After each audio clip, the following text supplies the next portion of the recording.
안녕하세요. BTX입니다. 오늘은 여호수아 23장을 살펴보겠습니다. 7년 가나안 정복전쟁이 끝나고 약 20년이 흐른 시점입니다. 여호수아는 자신의 임종이 가까워진 것을 알고는 유언을 하기 위해서 백성의 지도자들을 모읍니다. 여호수아는 백성의 지도자들이 하나님 여호와가 자기 백성들을 위하여 이 모든 나라, 즉 가나안 모든 나라들과 싸우셨다는 것을 확인하게 합니다. 너희를 위하여 싸우신 분은 바로 너희 하나님 여호와이시다. 14절에는 하나님이 과거에 말씀하신 선한 일이 하나도 틀리지 아니하고 다 이루어졌다고 말합니다. 다시 말하면 하나님이 얼마나 신실하신 분인지를 백성들이 다 깨달아 알고 있었음을 다시 확인하는 것입니다. 9절에도 여호수아는 하나님이 강대한 나라들을 쫓아내셨으므로 오늘까지 감히 맞서려고 나서는 나라들, 족속들이 없었다는 것을 분명히 알아야 한다고 말합니다. 또한 신실하신 하나님은 이스라엘 각 지파에게 기업을 나누어 주셨습니다. 그러나 이제 이스라엘 백성들은 남은 가나안 백성들을 완전히 몰아내야 완전히 기업을 얻을 수 있었습니다. 그런데 그 남은 가나안 족속들을 누가 쫓아내야 합니까? 지금까지는 하나님이 친히 정복하여 싸우셨습니다. 하지만 이제부터 그 잔당들을 소탕해야 할 임무가 각 지파에게 남아 있었으니 이제는 백성들이 자신들의 능력으로 남은 세력들을 몰아내야 합니까? 하나님은 하실 만큼 하셨으니 이제는 백성들이 남은 정복전쟁을 스스로 감당해야 할까요? 아닙니다. 여전히 주도권은 하나님이 쥐고 계십니다. 가나안의 남은 백성들을 멸망시키고 몰아내는 것도 하나님이 하셔야 하는 일입니다. 그럴 때 이스라엘 백성들이 약속받은 땅을 완벽하게 차지할 것이었습니다. 즉 하나님은 과거에도 하나님의 백성들을 친히 앞서서 인도하셨고 싸우셨고 그 백성들에게 기업을 나누어 주셨듯이 하나님은 현재와 미래에도 여전히 그 백성을 위해서 싸우고 계시며 싸우실 것입니다.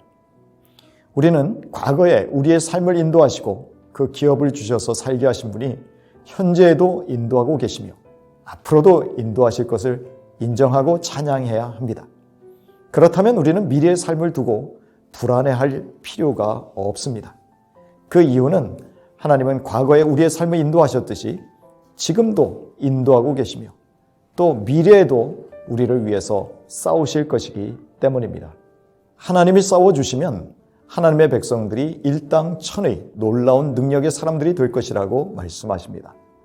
하나님은 하나님의 교회가 세상이 감당치 못하는 역할을 감당할 것이라고 약속하시는 것이죠. 이것은 교회의 힘이고 영광입니다. 그러므로 이제 이스라엘 백성들이 여호수아의 죽음 이후에도 크게 힘써야 하는 일이 있습니다. 그것은 바로 모세의 율법책에 기록된 것을 다 지켜 행하는 것입니다. 말씀을 떠나지 않고 오로지 말씀 중심의 삶을 살아야 합니다. 구체적으로는 다른 이방 민족들을 가까이하여 그들과 교제하지 말아야 합니다. 만일 그렇게 하면 이방 종교에 심취하게 되어서 급기야 그 신들을 향하여 맹세하게 되고 예배하고 섬기게 되기 때문입니다. 그러므로 아예 그 민족들 중에 들어가지 말라고 하는 것입니다. 그러므로 다른 민족들에게 가까이 하기보다 오직 하나님 여호와께 가까이 가기를 끊임없이 계속해야 합니다. 바로 이것이 스스로 조심하여 하나님 여호와를 사랑하는 것입니다. 그럴 때 하나님은 당신의 백성들을 위해서 친히 싸우실 것입니다. 그러나 만일 이 백성들이 하나님에게서 돌아선다면 그래서 가까이 하지 말라고 한 이방 민족들을 가까이 하고 교제하고 그들과 혼인하게 되어서 그 이방 신들을 섬기게 된다면 어떤 일들이 벌어질까요? 마땅히 쫓아내야 할 이방 민족들을 하나님이 쫓아내지 않으시겠다고 하십니다. 그들이 이스라엘 백성들에게 올무가 되고 덫이 되고 이스라엘의 옆구리에 채찍이 될 것이라고 하십니다. 그들에게 주신 기업을 다 누리지 못하게 막으시겠다는 것이요 남은 승리를 보장할 수 없게 될 것이라고 말씀하십니다.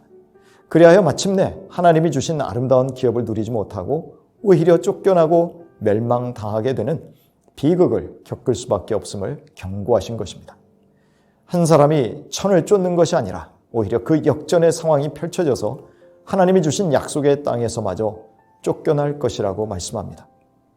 우리 각자는 모든 일에 하나님이 우리의 삶 속에 친히 간섭하시고 여기까지 인도하셨음을 겸손하게 인정해야 합니다. 그리하여 아무리 사소한 것일지라도 모든 공로를 오직 하나님께만 돌리십시오. 또한 하나님이 계속해서 우리를 인도하시길 원하신다면 전심으로 하나님을 사랑하고 하나님을 가까이 해야 합니다. 그것은 곧 하나님의 말씀에 순종하며 말씀 중심의 삶을 살아내는 것을 의미합니다. 하지만 만일 하나님을 떠나 세상과 타협하며 하나님의 말씀에서 멀어진다면 우리는 영적 싸움에서 패배의 쓴 잔을 마시게 된다는 경고를 기억해야 합니다. 여호수아처럼 사도 바울 역시 그의 인생을 결산하고 하나님 앞에 가게 되었을 때 다음과 같이 고백합니다. 디모데 후서 4장 6절 이하입니다. 전제와 같이 내가 벌써 부어지고 나의 떠날 시각이 가까웠도다. 나는 선한 싸움을 싸우고 나의 달려갈 길을 마치고 믿음을 지켰으니 이제 후로는 나를 위하여 의의 면류관이 예비되었으므로 주 곧 의로우신 재판장이 그날에 내게 주실 것이며 내게만 아니라 주의 나타나심을 사모하는 모든 자에게도니라. 우리도 여호수아나 바울처럼 믿음의 후손들에게 믿음의 선한 싸움을 싸웠노라고 외칠 수 있었으면 좋겠습니다. 하나님을 사랑하라고, 하나님의 말씀을 가까이 하라고 교훈할 수 있는 신앙의 선배들이 될 수 있기를 축복합니다.